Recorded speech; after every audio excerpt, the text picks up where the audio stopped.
اعوذ باللہ السمیع العلیم من الشیطان اللعین الرجیم بسم اللہ الرحمن الرحیم الحمد للہ رب العالمین والصلاة والسلام علی سیدنا و نبینا و شفیعنا و طبیب نفوسنا مولانا و مولا الکونین نور الثقلین جد الحسن والحسین ابی القاسم محمد اللہم صلی علی محمد والصلاة والسلام علی اہل بیتہ الطیبین الطاہرین المعصومین سیما الامام المنتظر والحجۃ الثانی عشر والعدل المشتہر واللعنۃ الدائمۃ علی اعدائہم اجمعین من الآن الی قیام یوم الدین. اما بعد فقد قال اللہ تبارک و تعالی فی احسن کتابہ وہو اصدق القائلین بسم اللہ الرحمن الرحیم والفجر ولیال عشر. سب سے پہلے تو پروردگار کا شکر ادا کرتے ہیں کہ اس نے ہماری طہارت نفس کے لیے ہمیں سید الشہداء کے ذکر کی نعمت سے مالا مال کیا. سید الشہداء اہل بیت عصمت و طہارت، ان کا ذکر، ان کی یاد کو برپا کرنا، عزاداری ابا عبداللہ الحسین سے وابستہ کیا، سید الشہداء کی یاد سے وابستہ کیا، اور وہ حرارت ہمارے قلوب میں دی کہ جس کے لیے خود معصوم علیہ السلام نے فرما دیا ان لقتل الحسین حرارتا فی قلوب المؤمنین لا تبردوا ابدا. بے شک قتل حسین کے لیے، شہادت سید الشہداء کے لیے مومنین کے دل میں ایک حرارت ہے جو کبھی بھی ٹھنڈی نہیں ہوگی. اور یقینی سی بات ہے سید الشہداء ان کے عظیم ساتھی جن کے لیے ہم زیارت عاشورہ میں یہ کہہ کر سلام بھیجتے ہیں، بلکہ ہمیں سکھایا گیا کہ اس طرح سے سلام بھیجو، السلام علی الحسین وعلی علی ابن الحسین وعلی اولاد الحسین وعلی اصحاب الحسین. سید الشہداء سے اور شہداء کربلا کے ذکر سے ہمارے اسلامی سال کا آغاز ہے. محرم الحرام کا چاند نمودار ہو رہا ہے، نمودار ہو گیا، عصاخانے سج گئے، فرش عزا بچھ گئے، اور اب ہر جگہ پر سید الشہداء کا ذکر ہے، سید الشہداء کی یاد ہے. اور کیوں نہ ہو، سید الشہداء کی قربانی اتنی بے مثال اور ایسی بے نظیر قربانی تھی کہ بقول شاعر کے لو فاطمہ کے لال نے وہ کام کر دیا، گھڑیاں کٹیں گی دین محمد کی چین سے.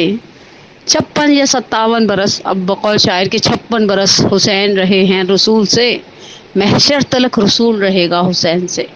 سید الشہداء کی عظمت، سید الشہداء کی قربانی، سید الشہداء کا وہ ایثار، اور سید الشہداء کا وہ کمال صبر کے ساتھ وہ اطمینان جس کے لیے پروردگار عالم کہتا ہے یا ایتھا النفس المطمئنہ ارجعی الی ربک راضیۃ مرضیہ. وہ نفس مطمئن، وہ حسین، وہ سید الشہداء جو دین محمدی کی بقا تھے. ایک عالم دین اپنی کتاب نکتہاز گفتہا میں نقل کرتے ہیں، کہا میں ایک اہل سنت کے عالم سے ملا اور میں نے ان سے کہا کہ مجھے پتہ چلا کہ انہوں نے سید الشہداء کے قیام کے حوالے سے ایک کافی طولانی سینکڑوں صفحات پر مشتمل ایک کتاب لکھی ہے. کہا میں نے ان سے پوچھا اگر آپ سید الشہداء کی اس قربانی کو، اس ایثار کو، اس ہجرت کو خلاصہ کرنا چاہیں تو کتنے صفحوں میں آپ اس کی سمری بنا سکتے ہیں؟ تو کہا صرف ایک جملے میں. کہا میں نے تعجب سے پوچھا ایک جملے میں؟ کہا ہاں ایک جملے میں. کہا تو وہ کون سا جملہ ہوگا؟ کہا اسلام میں 2 ہی تو ہجرتیں تھیں، الاولی للبناء، پہلی ہجرت وہ تھی جو رسول خدا صلی اللہ علیہ وآلہ وسلم نے مکہ سے مدینہ کی جانب کی، اور یہ دین کی بنیادیں اٹھانے کے لیے ہجرت تھی. والثانی، اور وہ جو دوسری ہجرت جو سید الشہداء نے مدینہ سے پہلے مکہ اور پھر مکہ سے عراق کی جانب روانہ ہوئے، کہا للبقاء، دین کی بقا اسی کے اندر، سید الشہداء کی اس ہجرت کے اندر، اس قیام کے اندر، اس سید الشہداء کی اس قربانی کے اندر چھپی ہوئی تھی. دین کی بقا ممکن نہیں تھی سید الشہداء کی اس عظیم قربانی کے بغیر.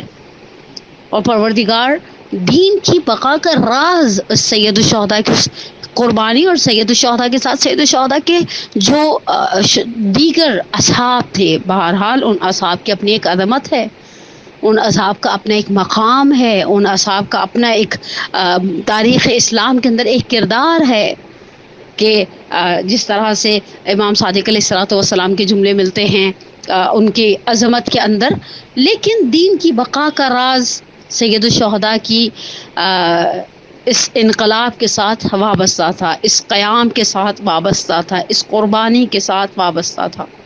تعجب کی بات تو یہ ہے، ہم انشاءاللہ ان مختصر سی مجالس میں سید الشہداء کے کی اس عظیم قربانی اور حسین بقائے دین کے عنوان سے کچھ مختصر سی گفتگو آپ کے ساتھ آپ کی خدمتوں میں آپ کی سماعتوں کی نظر کریں گے انشاءاللہ، کہ سید الشہداء کے قیام کے ساتھ بہرحال اس قیام کی محرکات الگ تھے، ہم محرکات پر بحث نہیں کریں گے، اس قیام کی پیامدیں یعنی عبرتیں الگ تھیں، اور اس انداز میں یہ تاریخ اس انسانیت کے اوپر، صرف تاریخ اسلام پر نہیں، تاریخ انسانیت پر یہ قربانی اس طرح سے جاوداں ہو گئی کہ ناصر ختم رسول، قوت یزداں کے سفیر، تو نے بڑھتے ہوئے طوفان کا رخ موڑ دیا، دست حق نے تیری تصویر بنائی جس سے اسے کچھ نہ بنایا، وہ قلم توڑ دیا۔ حقیقت ہے، وہ قلم توڑ دیا۔ سید الشہداء کی قربانی ایسی تھی، ائمہ اطہار کی زبان بابرکت سے نکلا ہے، لا یومک یومک یا ابا عبداللہ حسین، تمہارے دن جیسا کوئی دن نہیں ہوگا۔ لیکن اس سے پہلے کہ ہم حسین بقائے دین کے حوالے سے کچھ معروضات آپ کے ساتھ، کچھ باتیں آپ کی سماعتوں کی نظر کریں، میرا کچھ عرصے سے، کچھ سالوں سے ایک روش ہے کہ میں جب محرم الحرام کی پہلی مجلس پڑھتی ہوں تو تبرکاً ریان ابن شبیب والی روایت کے کچھ جملے ضرور اپنے مجلس کے اندر بیان کرتی ہوں۔ فذکر ان الذکری تنفع المؤمنین، یہ چیز تو ہم تو سید الشہداء کے ذکر کو جتنا سنیں اتنا کم ہے۔ ذکر سید الشہداء کا حلول ہماری روحوں کے اندر سرایت کر چکا ہے، اور الحمدللہ میں نے کہا نا کہ پروردگار کا بہت بڑا احسان ہے کہ اس نے اس دروازے سے وابستہ رکھا ہے، کہ جس دروازے سے کوئی خالی نہیں جاتا، جس دروازے سے جب بھیک مانگنے والا ہاتھوں کو اٹھاتا ہے۔ کتنے خوبصورت جملے ہیں تاریخ کے اندر کہ جب کسی شخص نے امام حسن مجتبیٰ علیہ السلام کے سامنے تذکرہ محض کیا کہ حاتم بڑا سخی ہے مولا، امام حسن مجتبیٰ نے علامت سخاوت کو اس کا سوال کیا، کہ اسے اپنے گھر کے 40 دروازے رکھے ہیں، سائل 40 دروازوں پر جاتا ہے، حاتم 40 دروازوں پر عطا کرتا ہے۔ تو امام حسن مجتبیٰ علیہ الصلوۃ والسلام نے فرمایا میرے بابا نے گھر کا ایک دروازہ رکھا ہے، سائل ایک دروازے پر آ کر طلب کرتا ہے، پھر وہ کسی کے آگے دست طرف سوال دراز کرنے سے بے نیاز ہو جاتا ہے۔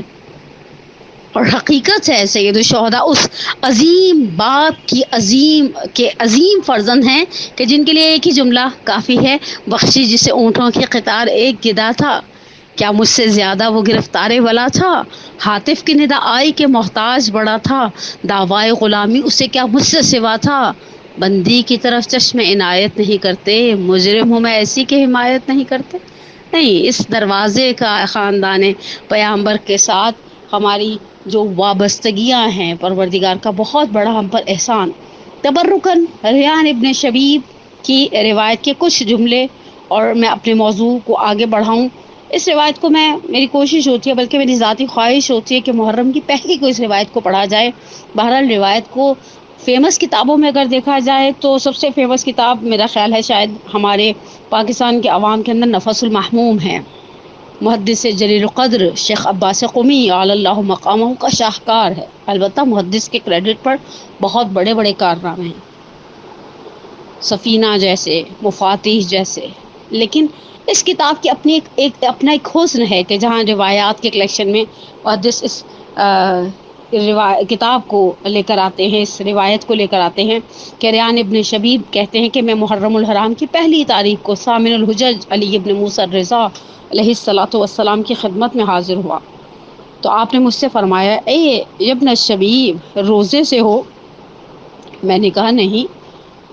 فرمایا آج وہ دن ہے جس دن زکریا نے اپنے پروردگار سے دعا مانگی اور کہا کہ مجھے ایک پاک نسل عطا فرما، کیونکہ تو دعا کو سننے والا ہے، تو خدا نے ان کی دعا قبول کی۔ فرشتوں کو حکم دیا کہ محراب عبادت میں مشغول زکریا کو جا کر کہہ دے خداوند متعال تمہیں یحییٰ کی بشارت دیتا ہے، جو شخص آج کے دن روزہ رکھے اور اس کے بعد بارگاہ الہی میں دعا کرے کہ خداوند متعال اس کی دعا کو قبول کرتا ہے، جیسے اللہ عز و جل نے زکریا کی دعا کو قبول کیا۔ یعنی بہرحال ایک ریکمنڈیشن تو ہے اول ماہ محرم میں روزہ رکھنے کی۔ کہا کہ اس کے بعد فرمایا یہ اپنا شبیب، اب یہاں پر امام رضا علیہ السلام جو بیان کر رہے ہیں وہ الفاظ سید امام رضا سامن الحجت سے ہمارے پاس حدیث سلسلۃ الذہب جیسی مشہور روایت ہے، جسے بہرحال جس کے حوالے سے بہت تاکیدات ہیں، جس کے حوالے سے بہت گفتگو کی جاتی ہے منابر سے، لیکن امام رضا کی یہ روایت بھی اس قدر خوبصورت روایت ہے، ایسی مطالب کے ساتھ بھری ہوئی روایت ہے کہ جس روایت کو جتنی دفعہ پڑھا جاتا ہے انسان اس روایت کو سن کر، اس روایت کو پڑھ کر ایک روحانی مسرت، ایک روحانی سکون کا احساس کرتا ہے۔ امام فرماتے ہیں جب نشبیب کہ یہ بے شک محرم وہ مہینہ ہے کہ ماضی میں جب دور جاہلیت تھا، ما قبل اسلام کی بات امام رضا علیہ السلام فرما رہے ہیں کہ لوگ اس مہینے کے احترام میں قتل و غارت کو حرام جانتے تھے، یعنی یہ حرام مہینوں میں سے تھا، جن 4 مہینوں میں عرب قتال کو روک دیا کرتے تھے ان میں سے ایک مہینہ محرم کا مہینہ تھا۔ امام علی مقام ریان ابن شبیب سے فرماتے ہیں کہ حرام جانتے تھے اس مہینے کے احترام میں قتل و غارت کو، لیکن اس امت نے نہ اس مہینے کا احترام کیا، نہ پیغمبر اکرم صلی اللہ علیہ وآلہ وسلم کا احترام کیا۔ کس قدر حیف ہے، کس قدر دل جلا دینے والی بات ہے۔ سید ابن طاؤس علیہ الرحمہ ہماری جانیں قربان ہو جائیں، مکتب تشیع کے اس درخشاں ستارے پر اللہو فی قتل العطوف کے اندر نقل کرتے ہیں دربار یزید کی میں موجود سفیر روم کے اس جملے کو کہ جب اس نے یزید سے پوچھا کہ یہ کس کا سر ہے، تو کسی نے اسے جواب دیا کہ یہ حسین ابن علی کا سر ہے۔ کہا اس کے اور تمہارے نبی کے درمیان کتنی نسلوں کا فاصلہ ہے؟ کہا صرف ایک ماں کا فاصلہ ہے، یہ ہماری رسول کی بیٹی کا بیٹا ہے، فرزند رسول نواس رسول ہیں۔ کہا وائی ہو تجھ پر، میرے اور ہماری قوم کے نبی کے درمیان 70 نسلوں کا فاصلہ ہے، ابھی بھی لوگ احترام کرتے ہیں، تم نے ایک واسطے کے بعد احترام روا نہیں رکھا۔ جس بے حرمتی اور جس حد کے حرمت کی طرف امام علی ابن موسیٰ رضا اشارہ فرما رہے ہیں، اور فرمایا کہ نہ امت نے اس مہینے کا احترام رکھا، نہ امت نے پیامبر کا احترام کیا، اس مہینے میں پیامبر اکرم کی اولاد کو قتل کیا، ان کی خواتین کو اسیر بنایا۔ بہت ہی سخت تکلیف دہ چیز ہے یہ خواتین کی اسیری، واقعی یہ ایک ایسی مصیبت ہے جو خاندان پیامبر کے لیے بہت ہی زیادہ مصیبت بار تھی۔ بالآخر شہادت تو کرامت تھی، وراثت تھی اس خاندان کی، لیکن یوں خواتین کا دربدر کر کے اسیر بنا کر پھرائے جانا، ظاہراً آگئے اب مجھے نام میں ہے، بعض جگہوں پر میں نے بعض ماخذ میں دیکھا آگئے بروجردی لکھا ہے، کہیں پر دیکھا آگئے حائری لکھا ہے، لیکن بہرحال بزرگان میں سے کسی ایک بزرگوار کے گھر فرش ازاں تھا اور آغا کچھ علالت کی بنا پر دروازے کے قریب بیٹھے ہوئے تھے۔ خطیب نے صرف اتنا کہا لما دخلت زینب علی ابن زیاد، آغا نے کہا بس کر دو۔ کہا آغا کیا بس کر دو؟ کہا اس سے آگے مصائب بیان نہیں کرنا۔ کہا آغا ابھی تو مجلس میں لوگوں کی گریے کی آواز بلند نہیں ہوئی۔ کہا اس سے بڑی کیا مصیبت ہوگی کہ علی کا ناموس اس طرح سے علی کے دشمنوں کے نرغے میں آ جائے؟ یہ زینب کے جو ابن زیاد پر داخل ہو رہی ہے۔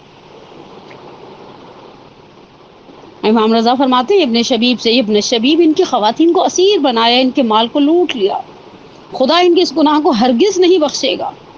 ابن شبیب، اب یہ جملہ اول محرم الحرام کا پہلا پیغام،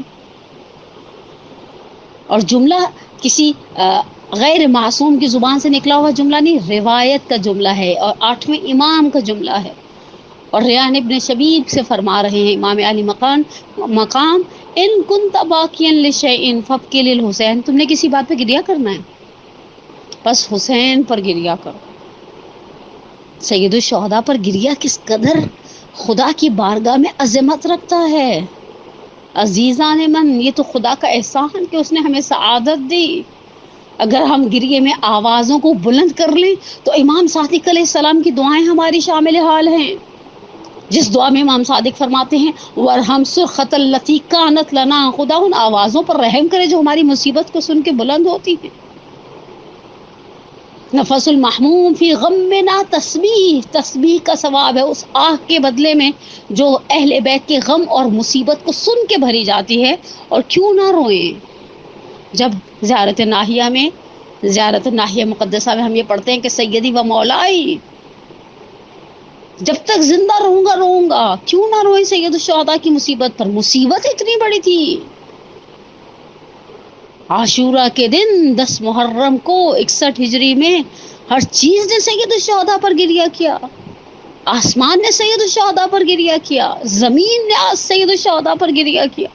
امام علی مقام فرماتے ہیں کہ ان کی خواتین کو اسیر بنا دی، اگر کسی چیز کے لیے گریہ کرنا چاہتے ہو تو حسین کے لیے گریہ کرو، کیونکہ انہیں کبش کی مانند ذبح کر دیا گیا، یعنی اس طرح سے ذبح کیا گیا جس طرح سے ایک گوسپند کو، ایک بھیڑ کو ذبح کیا جاتا ہے۔ اور ان کے ساتھ ان کے خاندان کے 18 افراد تھے جو زمین پر بے مثال تھے۔ امام علی مقام فرماتے ہیں 7 آسمانوں نے ان کے لیے گریہ کیا، زمین نے ان کے لیے گریہ کیا، اور جب آپ کی مدد کے لیے 4000 فرشتے زمین پر اترے اور دیکھا کہ امام حسین شہید کر دیے گئے ہیں، یہ ملائکہ آپ کی قبر پر پریشان اور خاک آلود ہیں اور قائم آل محمد کے ظہور تک اسی حالت میں ہوں گے۔ اور ان ملائکہ کے بارے میں آقا وحید خراسانی دامت اللہ العالی کی زبان مبارک سے ایک جملہ میں نے سنا تھا، کہا جب کوئی زیارت ابا عبداللہ کے لیے جاتا ہے یہ 4000 فرشتے اس کے استقبال کے لیے آتے ہیں۔ زائر بیمار ہوتا ہے یہ 4000 فرشتے اس کی عیادت کرتے ہیں، زائر مر جاتا ہے یہ 4000 فرشتے اس کی تشییع جنازہ میں شریک ہوتے ہیں۔ کہا کہ یہ 4000 فرشتے ہیں جو قیامت تک اپنے بالوں کو، یعنی اپنے پریشان ہیں، اپنے پریشان پروں کے ساتھ اور خاک آلود ہیں، اور قائم آل محمد علیہ الصلوۃ والسلام اجل اللہ تعالی فرجہ الشریف کے ظہور تک اسی حالت میں ہوں گے۔ اور ان کا نعرہ ہے یا لثارات الحسین، اے حسین کے خون کا انتقام لینے والے، یبن الشبیب، اے شبیب کے بیٹے۔ میرے بابا نے اپنے بابا سے اور انہوں نے اپنے جد امجد سے سنا ہے کہ جب میرے جد حسین مظلوم کو قتل کیا گیا آسمان سے خون اور سرخ مٹی کی بارش ہوئی۔ یبن الشبیب، یبن الشبیب۔ اس کے بعد امام کچھ جملوں کو بیان کرتے ہیں اور اس میں سے ایک جملہ صرف آپ کی سماعتوں کی نظر کروں۔ امام فرماتے ہیں یبن الشبیب، اگر تم یہ چاہتے ہو کہ سید الشہداء کے ساتھ شہید ہونے والوں کے ثواب کو حاصل کر لو تو جب بھی حسین کی یاد آئے کہنا یا لیتنی کنت معکم فافوز معکم، اے کاش میں آپ کے ساتھ ہوتا مولا۔ کتنا آسان راستہ بتایا ہے امام رضا نے، یا لیتنی کنت معکم فافوز معکم، اے کاش میں آپ کے ساتھ ہوتی۔ وہ کربلا کا میدان، وہ تپتی ہوئی دھوپ، وہ گرم ریگزار، وہ خیموں سے العطش کی صدائیں، اور وہ سید الشہداء کا صبر۔ میرا سلام ہو صبر سید الشہداء پر، ہم سب کا سلام ہو صبر سید الشہداء پر۔ سید الشہداء محرم کا چاند نمودار ہو گیا، ہم آپ کی یاد کو منانے کے لیے، گرچہ آپ کی یاد ہمارے دلوں میں ہے، ہم آپ کی یاد سے ہمارا مومن کا دل کبھی سید الشہداء کی یاد سے خالی نہیں ہوتا۔ یہ آپ کی یاد ہے جو ہمارے لیے سب سے بڑی تسلی ہے۔ ہم سب جانتے ہیں کہ ہم اپنی مصیبتوں میں ابا عبداللہ کی مصیبت پر روتے، اور آپ کے لیے بہائے ہوئے آنسو ہمیں ایک خزانے کی مانند لگتے ہیں۔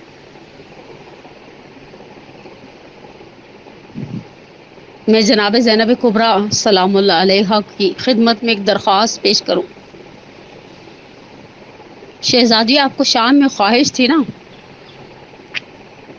کہ یزید سے کہو ایک مقام معین کرے جہاں عورتیں آ کر مجھے میرے بھائی کا پرسہ دے.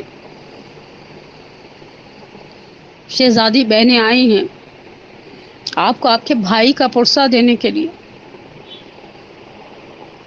مومنات جمع ہوتی ہیں فرش عزا پر آپ کو آپ کے گھر کے خالی ہو جانے کا پرسہ دینے کے لیے. شہزادی آغاز کربلا ہو چکا. حسین نواویس و کربلا کے قریب پہنچ چکے. مجھے آج تک سمجھ نہیں آیا سید الشہداء نے راستے میں جب ہلال محرم الحرام کو دیکھا ہوگا تو سید الشہداء کا کیا احساس ہوگا. لیکن ایک یاد مرحوم طالب جوہری قال اللہ مقامہ کی کرے. وہ ہمیشہ پہلی محرم کی مجلس میں جب تک وہ نشتر پاک میں پڑھتے تھے وہ کہا کرتے تھے اس محرم الحرام کے چاند کو میں نے اور آپ نے دیکھا. اگر خدا ہمیں سعادت دے دے اس چاند کو دیکھنے کی. اس چاند کو مدینے میں حسین کی فاطمہ صغریٰ نے بھی دیکھا ہوگا. مولا محرم کا چاند یاد دلاتا ہے کہ آپ جنہیں مدینے میں چھوڑ کر آئے تھے وہ کس طرح سے آپ کی یاد میں بے قرار تھے. روایت کو مرحوم نشان حیدر جوادی علی اللہ مقامہ نے نقل کیا ہے کہ جب آخر رجب 60 ہجری میں سید الشہداء مدینہ چھوڑ رہے تھے تو ایک شخص وارد مدینہ ہوا. ظاہراً عبداللہ بن سنان ہے. البتہ عبداللہ بن سنان کے نام سے 2 افراد راویوں کے مشہور ہیں، ایک چھٹے امام کے زمانے کے اور ایک یہ شخص ہے. اور اسے پتہ چلا کہ مدینہ بڑا سوگوار ہے، مدینے کی فضاؤں میں ایک اداسی سی. اس نے کسی سے پوچھا کیا بات ہے؟ کہا حسین مدینے سے رخصت ہو رہے ہیں. اس نے کہا مجھے بتاؤ حسین کا گھر کہاں ہے، میں جا کر دیکھوں حسین کہاں سے رخصت ہو رہے ہیں، کیسے رخصت ہو رہے ہیں. اس مدینے کے رہنے والے نے اس شخص کی رہنمائی کی اس مقام پر جہاں محلے بنی ہاشم میں حسین کا کاروان آمادہ سفر ہے. سید الشہداء مسند پر تشریف جلوہ فکن ہے. ابوالفضل عباس اور جبانان بنی ہاشم انتظامات سفر میں مسلسل مشغول ہیں. دیکھا بیت الشرف کے دروازے پر پردہ ہلا، کوئی مقدمہ باہر نکلی، ایک بچہ آگے بڑھا، اس نے ناقے کو بٹھایا. عبداللہ کہتے میں نے پوچھا کون ہے؟ کہا یہ بیوہ حسن ام فروا ہے، ان کا فرزند قاسم ہے جو ماں کو سوار کرا رہا ہے. کہا پھر ایک معظمہ آئی، میں نے دیکھا ایک 18 سالہ جوان شبیہ پیغمبر آگے بڑھا، محمل کو بٹھایا، ماں کو سوار کرایا. میں نے پوچھا کون ہے؟ کہا یہ ام لیلہ ہیں، اکبر سوار کرا رہے ہیں. کہا میں نے دیکھا ہماری یہاں آ کر بیٹھتی رہیں، مخدرات عصمت و طہارت سوار ہوتی رہی. ابھی تک حسین بہت آرام سے تشریف فرما ہے اپنے مسند پر، لیکن اب میں نے دیکھا کوئی دروازے پر اس طرح سے آ رہا ہے گویا علی بیت الشرف سے برآمد ہو رہے ہیں. حسین اپنی جگہ سے کھڑے ہو گئے. عباس کو حکم دیا قناتیں بڑھا دی جائیں. اکبر نے محمل کو بٹھایا، اور محمد دائیں اور بائیں کھڑے ہو گئے. عباس نے ہاتھ کو تھام کر شہزادی کو سوار کرنے میں مدد دی. کہا من ہیا، یہ کون ہے جو بے انداز علی اس جلالت اس عظمت کے ساتھ باہر نکل رہی ہے؟ کہا وہی عقیلتنا وہی عابد آل علی وہی زینب بنت علی. ارے نہیں جانتے یہ علی کی بیٹی زینب کبریٰ ہے. میں نے گفتگو مکمل کر دی. اے عبداللہ بن سنان، تم نے آخر رجب میں 60 ہجری میں مدینے میں دیکھا تھا، زینب کیسے سوار ہوئی؟ ایک روایت 11 محرم کے بعد کی سنتے جاؤ، الظہر کے بعد کی، کہ جب بے کجاوہ ناقے لا کر بٹھائے گئے اور سیدانیہ زینب کا چہرہ دیکھتی رہی.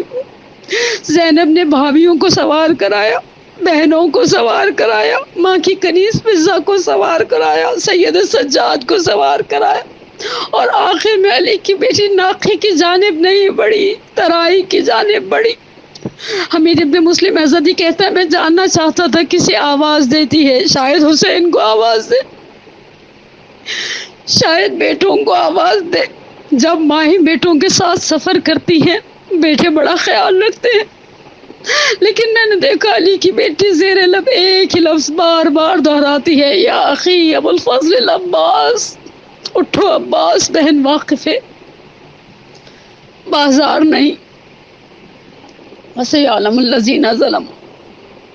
أيام منقلب ينقلبون نسألك الله وندعوك باسمك العظيم الأعظم الأعز الأجل الأكرم اللهم إني أسألك بحق فاطمة وأبيها وبعلها وبنيها وسر المستودع فيها أن تصلي على محمد وآل محمد پروردگارا یا رب الحسین اشفی صدر الحسین بظہور الحجہ. پروردگار ہماری سب سے بڑی حاجت ہمارے ولی کے ظہور میں تعجیل فرما. پروردگارہ سید الشہداء اور شہدائے کربلا کی اس عظیم قربانی کے صدقے میں عالم اسلام کو، عالم انسانیت کو اس کووڈ-19 کی وبا سے نجات عطا فرما. ہمارے بیماروں کو شفاء عاجلہ و کاملہ عطا فرما. ہمارے پریشان حالوں کی پریشانی کو دور فرما. ہمارے پہ اولادوں کو اولاد عطا فرما. ہمیں ہمارے والدین کے لیے، ہماری اولاد کو ہمارے لیے باقیات الصالحات میں سے قرار دے. پروردگار آغاز محرم ہے، آغاز ذکر سید الشہداء و یاد سید الشہداء، سید الشہداء کے صدقے میں ہمارے تمام مرحومین، الخصوص میں اپنے مرحوم والدین کے لیے دعا گو. پروردگار تجھے کسی کی آنکھ سے نکلا ہوا ایک آنسو کا قطرہ پسند آ جائے، ان کی کبیرہ صغیرہ گناہوں کو معاف فرما. ان کی قبروں پر بہشت برزخی کے باغوں میں سے ایک باغ قرار دے. ہمیں ہمارے والدین کے لیے، ہمارے بچوں کو ہمارے لیے باقیات الصالحات میں سے قرار دے. ہم سب کا خاتمہ بالایمان فرما. ربنا تقبل منا انک انت السمیع العلیم. آمین یا رب العالمین.